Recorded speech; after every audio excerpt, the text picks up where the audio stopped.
Imagine sitting at your office desk. Your boss thinks you're managing a few $1,000,000. Your colleagues think that you're just another employee. But behind your computer screen, you're secretly controlling over $73 billion.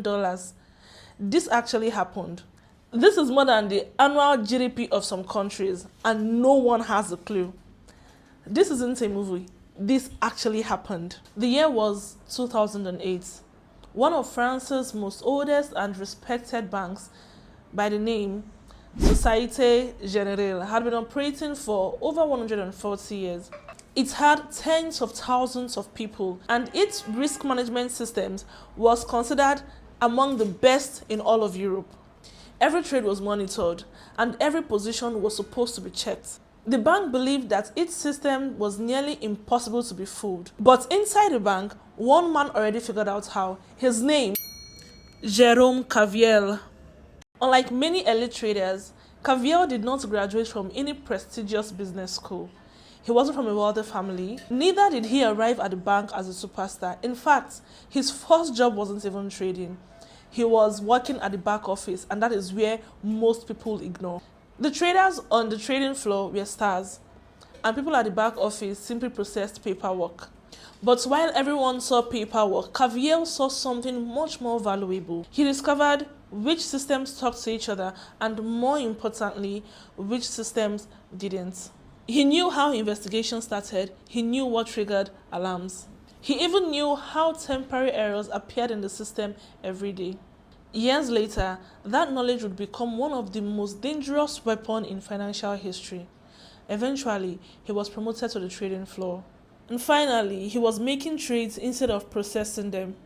He began to place trades that weren't authorized. At first, everything was normal. He bought, he sold, he made money, his managers were happy. Now, here's the thing. Normally, this would have been detected immediately. Of course, unless you know how to hide them, and Caviel knew exactly how to hide them. Whenever he placed a massive unauthorized trade, he enters a fake of certain transactions in the bank system. On paper, it looks like the risk has been cancelled out. To anyone checking the records, everything appeared to be perfectly balanced. The fake trade bought him time, days and sometimes even weeks. Before anyone noticed that something was wrong, he would have already created fake new trades just to cover the old ones. This became a very dangerous cycle. It was one lie covering another, then another, then another, then another, and surprisingly, all of his unauthorized trades started making him so much money. I mean, lots of money. I mean, millions of euros.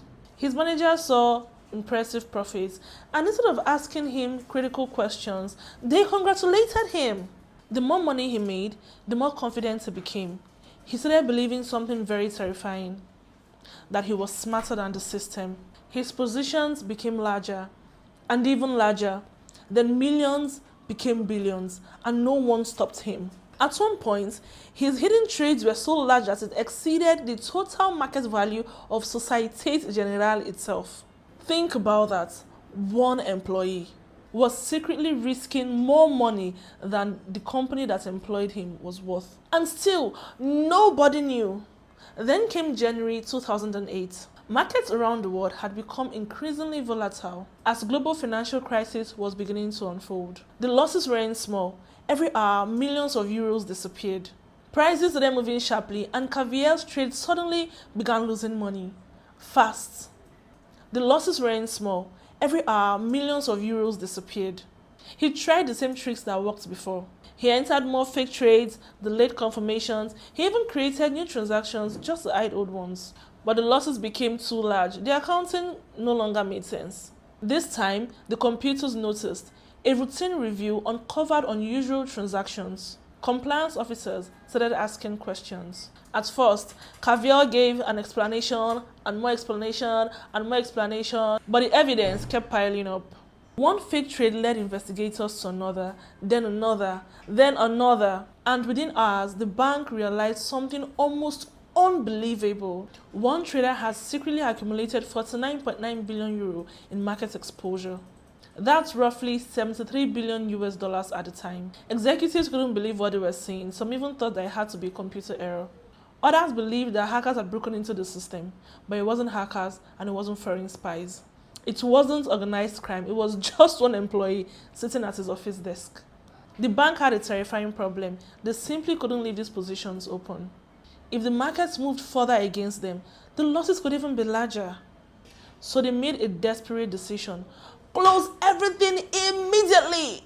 Over the next several days, Société Générale rushed to unwind tens of billions of euros in positions while global markets were already falling.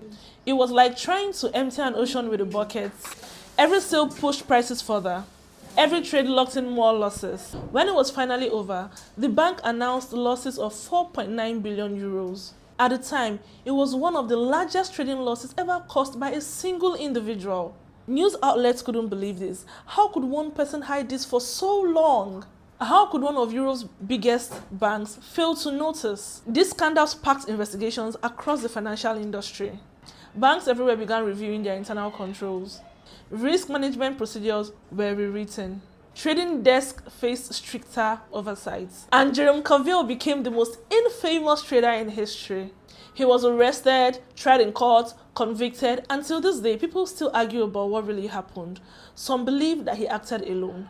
Others believed that the bank ignored warning signs just because he was making money. Whatever the truth may be, one lesson is impossible to ignore. The biggest financial disasters rarely begin with one giant mistake. They begin with one small cut, one unchecked risk, one rule quietly ignored, until eventually the entire system comes crashing down. And in trading, the market always finds the truth. Follow me for more Forex stories that proves that reality is often stranger than fiction. My name is Mammals and I tell real Forex stories.